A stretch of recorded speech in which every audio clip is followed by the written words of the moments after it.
So ayun, syempre isang OSK na araw para sa ating mga ka-spaghetti. Ayan, syempre ako pa rin nagbabalik, Sir Bugs. And for today's vlog ito, meron tayong new arrival na Nissan Terra. Ayan, kakukuha lang namin. Medyo morumi pa. Hindi pa namin siya pinapagawa yung mga konting kasgas niya. Pero ito, sariwa itong isang yan.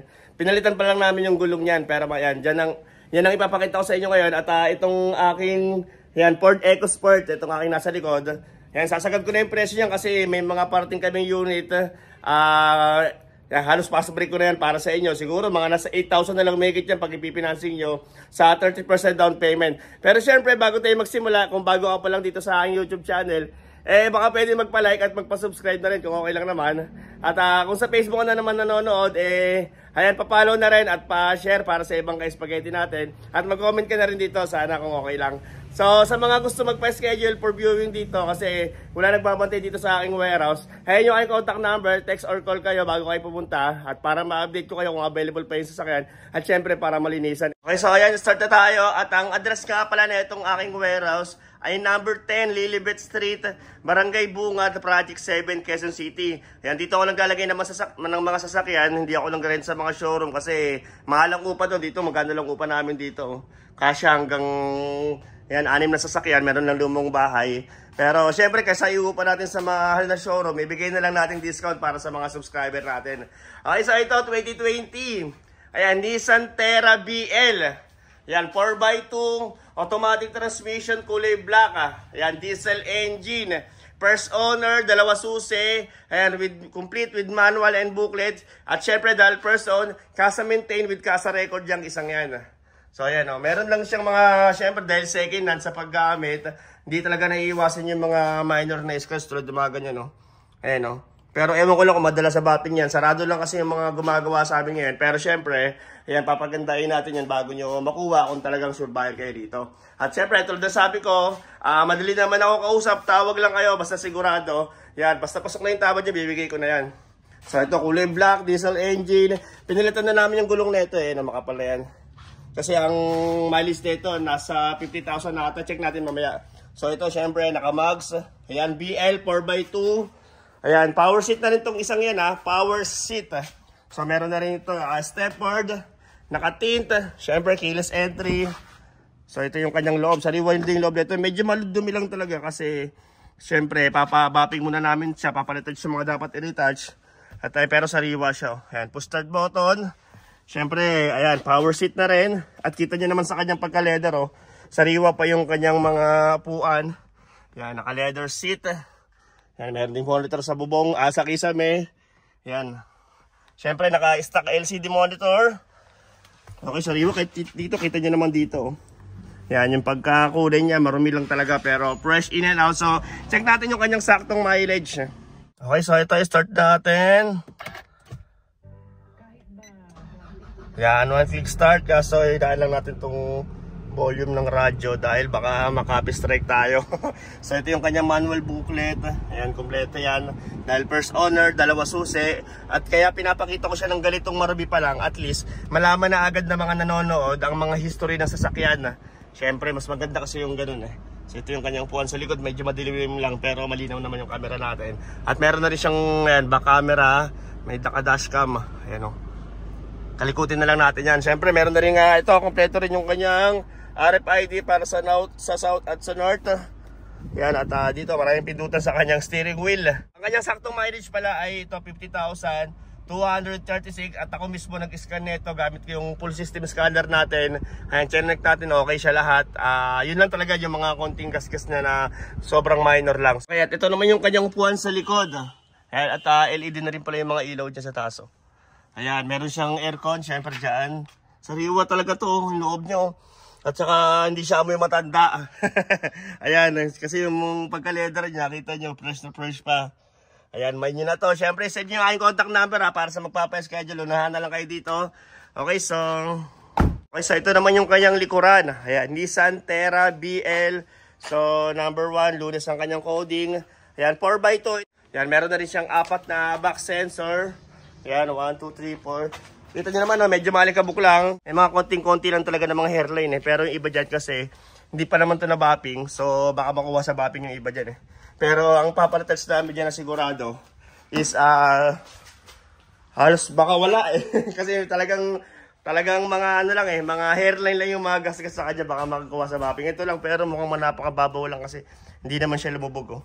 Ayan, napapunasan ko nga eh. So ito, ayan, ang asking pala na ito ay 1,258,000, 1.258. Syempre, super negotiable upon viewing po sa subscriber natin. Pero syempre, dapat naka-follow sa aking Facebook page, naka-subscribe sa aking YouTube, at syempre, dapat mag-comment dito.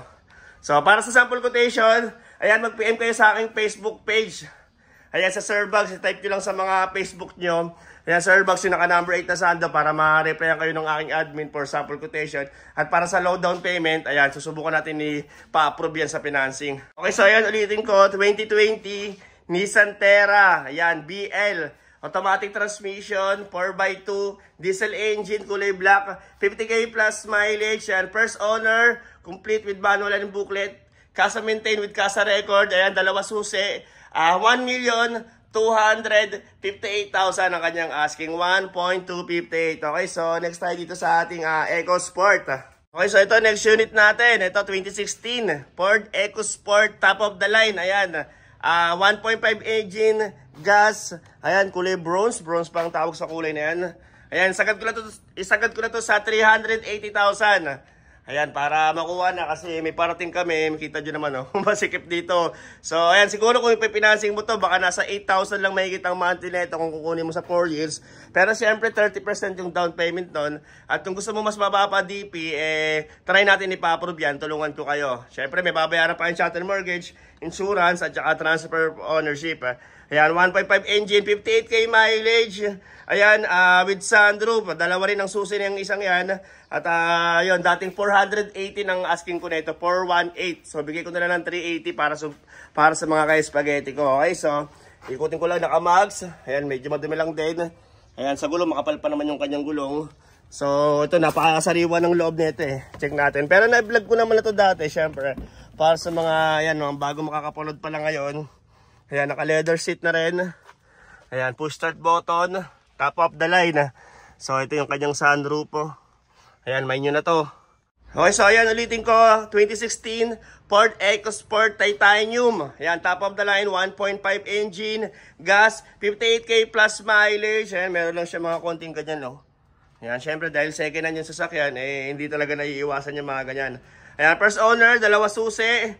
So, ang kanyang asking from 418,000, bigay ko na lang yan ng 380,000 para sa mga, ayan, kaya spaghetti natin. Okay, at idamay ko na rin itong Montero. Baka kasi meron pang mga bago makapanood ngayon. Ito, available pa siya. At saka yung Hi-Ace ko sa likod, available pa kasi yung nakaraan nagpa-reserve niyan, na-approve, hindi kinaya yung down payment. So, ayun, hindi niya tumuloy kasi medyo nataasan sa down payment dahil hindi siya na-approve sa DP na gusto niya na sobrang baba eh.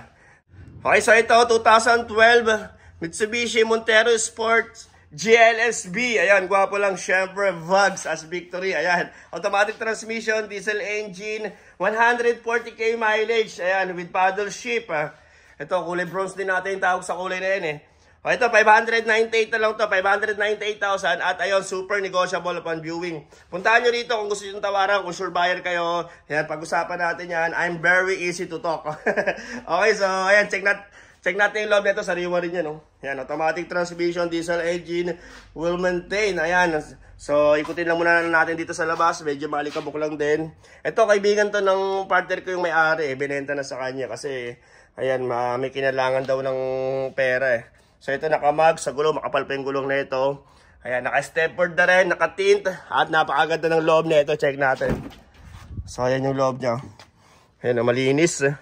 Kita nyo ba? Ayan, naka-LCD monitor na rin. Sariwang dashboard. Ayan, sabihan nyo ako para malinisan ko to kung bago nyo tignan. Ayan, panalo. Ayan, main nyo na to.